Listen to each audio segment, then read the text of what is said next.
What's going on, Halloween fans? My name's Dave McRae. So in this video, I want to talk about something that I think is really cool. Now, I understand that not everybody is going to find this as cool as I do, but as a filmmaker myself, I really appreciate the use of symbolism and cinematic language to help tell a story, especially in horror movies. Yes. So what am I talking about? Well, I'm talking specifically about a moment, a shot in Halloween 2018 that when I saw the movie at the world premiere here in Toronto at TIFF, this shot, not only is it one of my favorite shots of the movie, there's something else in this shot that made me go, where have I seen that before? It stood out to me. And I'm not the only one. I'm not the only one that's picked up on this, but that doesn't mean that we are correct.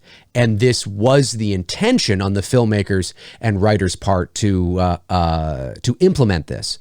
Maybe it's just, as Bob Ross would say, a happy little accident. But the way the shot is crafted, the way they've crafted the lighting, there's a lot of symbolism around this. There's a lot of things that we can take away from this. And listen, when you are telling a story, when you are making a movie, the use of symbolism and cinematic language to help communicate certain things to your audience, even on a subconscious level, even if your audience isn't consciously aware of it, happens all the time, all the time. I'll give you an example from my own film, It's Me, Billy. So if we go over to the other screen here we have Sam in the living room, and she is walking over to the fireplace, and we are on a Dana dolly sliding from right to left, and we establish the phone very clearly. There is the phone in the foreground. We want you to see that. We want you to see where it is in the living room. And yeah, there it is. Very clear as day. Now, if we jump over to this scene, which happens a little while later, we are tracking from left to right this time, back on the Dana dolly. And as you can see, it's almost as if somebody is watching them from the distance, right? Somebody's sort of just, kind of peering and observing them from the distance. And where the camera settles is in the exact spot where the phone is. And of course, the phone is the representation of Billy. When you think of Billy, you think of the phone. When you think of the phone, you think of Billy. So it's almost like the phone is watching them from the distance. And of course, that would be almost like Billy is watching them from the distance. Now, you are not necessarily supposed to think of that consciously. If you pick up on that, then that's great. That's great. What we were trying to convey there worked. Not everybody will. Sometimes it seeps into your subconscious and it's a feeling you get. Do you know what I mean? Cinematic language is just the tools that filmmakers will sometimes use to help communicate certain things to their audience. I don't claim to be the world's foremost expert on cinematic language. I just really appreciate that kind of thing. So it's kind of cool. So anyway, let's jump over to the scene in question. Enough, Dave! Okay, let's go. We're looking at this scene right here, this shot right here. You probably remember it from Halloween 2018. So let's just play this back a little bit here. So it's a great shot. We see Michael. He's come to sort of the foot of the kitchen, and we're tilting up at him, and we see his fingers blown off. But look at the position of his hand, and we just kind of go by it. We don't draw too much attention to it, and then we settle on that one shot. But let's look at that again. So here we go. We're going by. There it is. We just drift by it, right? Like we did with the phone. Do you know what I mean? And of course, we settle on that shot. But it's this. This is what I want you guys to focus on here. Just the position of the fingers, which fingers were blown off, and how that looks. Where have I seen that before? Again, this doesn't mean that the writers intended for it to be like this. Clearly, you could also make the argument and say, well, they just want you to see that his fingers were blown off and that he no longer, two of his fingers are gone and he's just got these two guys hanging there. I get it. I understand it. But maybe there's a little more to it because of the character we're talking about here. So let's move over to the other screen here, and maybe some of you have heard this before. What does "as above, so below" mean? As above, so below has many interpretations, the simplest of which is that whatever happens on Earth is reflected in the astral plane. Another interpretation is that the microcosm, such as the world of the individual, is affected by the macrocosm, such as society at large. In essence, the expression looks at any place there is a duality, one where half of the duality is deemed above, while the other half is deemed below, and tries to establish a relation between the two. So that's pretty cool. That's pretty cool. And this saying has been around for a very long time, and different, religions have adopted it. Even astrologists have adopted it for obvious reasons, right? Astrologists are all about the duality between the stars and us here on Earth, right? The stars are as above, we are so below, and that connection, like everything is connected in some sort of way. That's essentially what that means. But to nobody's surprise, who else has adopted this saying? The occult. Oh, no, get out of here. Yes, the occult has. So let's go over here. And this comes to us from the BBC. And this says, decoding the symbols on Satan's statue. Ooh, fascinating. That's one disturbing statue, if I do say so myself. It says, a controversial statue unveiled by the Satanic Temple at a secret ceremony in Detroit has attracted protests. But who is the goat-headed figure, and what do the elements of the statue symbolize?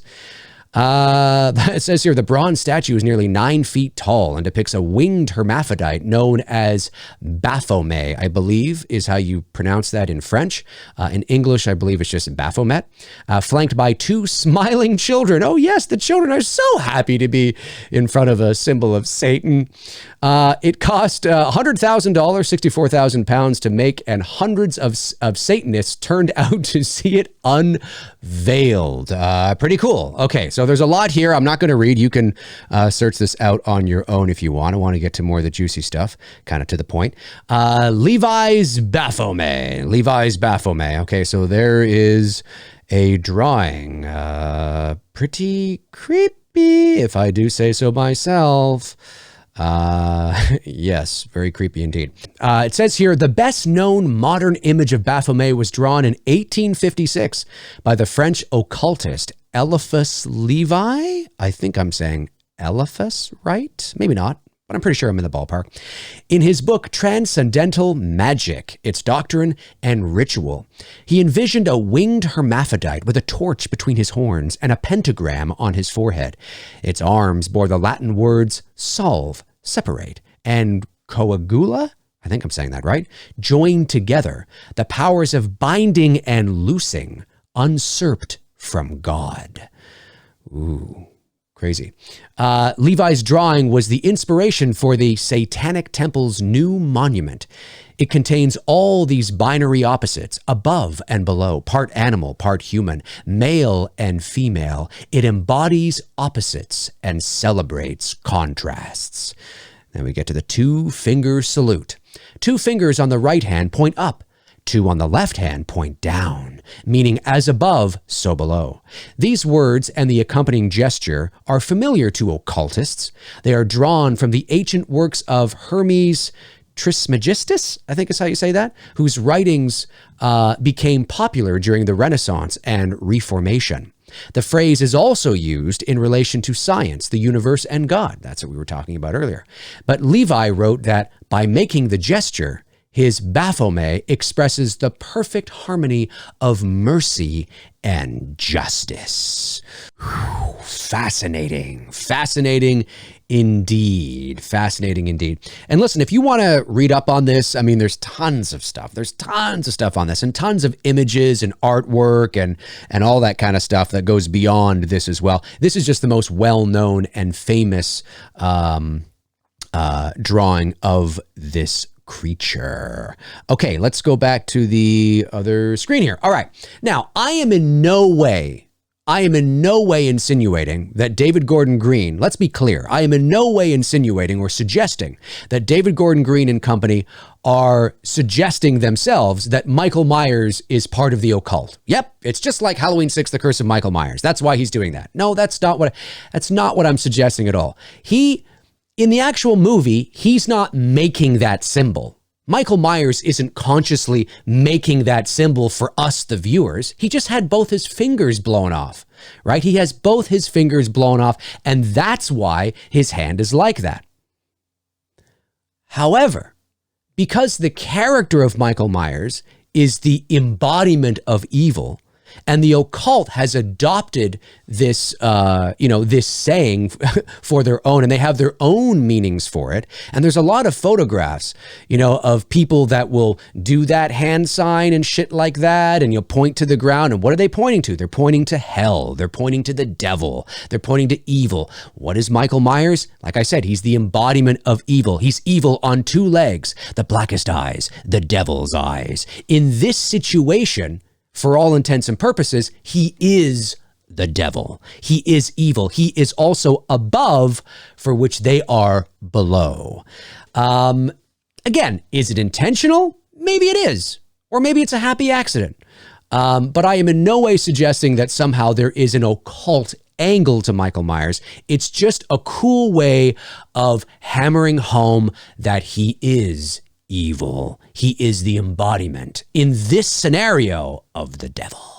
Do you know what I mean? It's really cool. That's really cool. And of course, the shot plays out as is, right? And there he is, that real low angle shot. And it's like, wow, fuck, there he is, evil himself, or evil itself. You know what I mean? But in no way, shape, or form am I saying that he is part of the occult. Again, it's just a cool way, if intentional, to kind of hammer home that point. That is symbolism, and that is cinematic language, and it's pretty darn cool when it's effective. Is that what they were going for?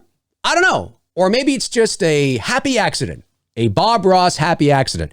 And if I was to point that out to David Gordon Green, he'd go, oh yeah, huh, no, but that's pretty cool. Who knows? Or maybe if somebody was to point it out to him, he might be like, good catch. Good catch. You caught that. Anyways, folks, my name's Dave McRae. Comment below and let me know your thoughts. If you want to follow me on social media, you can. There are my links right there. Facebook, Instagram, Twitter. All my links are in the description. Check them out until your heart's content. And when your heart is content, check them out again. So yeah, let me know your thoughts. That's going to do it for me. In the meantime and in between time, I will talk to you soon. Cheers.